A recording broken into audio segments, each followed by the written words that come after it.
Dami na maling nangyari pero di na bale. Papanisin ko na lang yung mga suliranin. Di ako katulad ng iba na ginagamit. Malinis yung galaw ko, pangalan ko malasabit. Mga problema ko binubulong na lang sa hangin. Hindi mo mabubulag kung peke yung hangarin. Malabo to sumuko, mabigat man ang pasanin. Sa musika na mulat, ikaw din na akalain. Kung para sa akin to ay araw-araw sisikapin. Galing na sa zero kaya sabik na mga lahat gagawin kahit alam kong alanganin. Di ako titigil sa taas na manalangin. Bawat araw na dumadaan ay kakayanin. Para sa pamilya, kaibigan ko sumayin. Gusto ko sila kasama ko hanggang pala rin.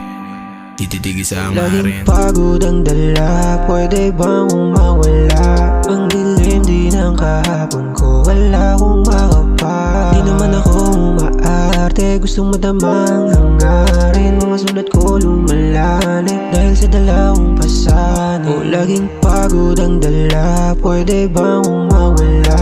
Ang dilim din ng kahapon ko, wala akong makapa. Di naman ako umaarte, gustong madamang hangarin. Mga sulat ko lumalalim dahil sa dalawang pasanin. Dami ng sugat sa aking puso, nilalamon ng insulto. Laging kulang na sa tulog, tanging usok ang panuyo. Sawa na akong masaktan, takot na akong pakinggan. O mga kaganapan sa aking buhay, gusto ko na wakasan. Di naman kasi basta ganun ang kadali. Sa daming dinaanan ngayon pa ako tutupi. Di naman sila yung mga dati kong ngiti. Tahimik na malagi, laging gustong umuwi. Masakit na yung kahapon, ayaw na munang bumangon. Sa aking kamay na pa ako, mga mata ay lumalabo.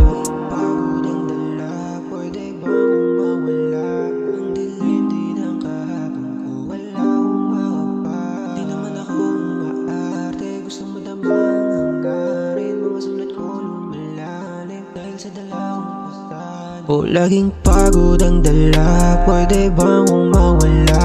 Ang dilim din ng kahapon ko, wala akong makapa. Di naman ako umaarte, gustong madamang hangarin. Mga sulat ko lumalalim dahil sa dalawang pasanin. O laging pagod ang dala, pwede bang umawala? Ang dilim din ng kahapon ko, wala akong makapa.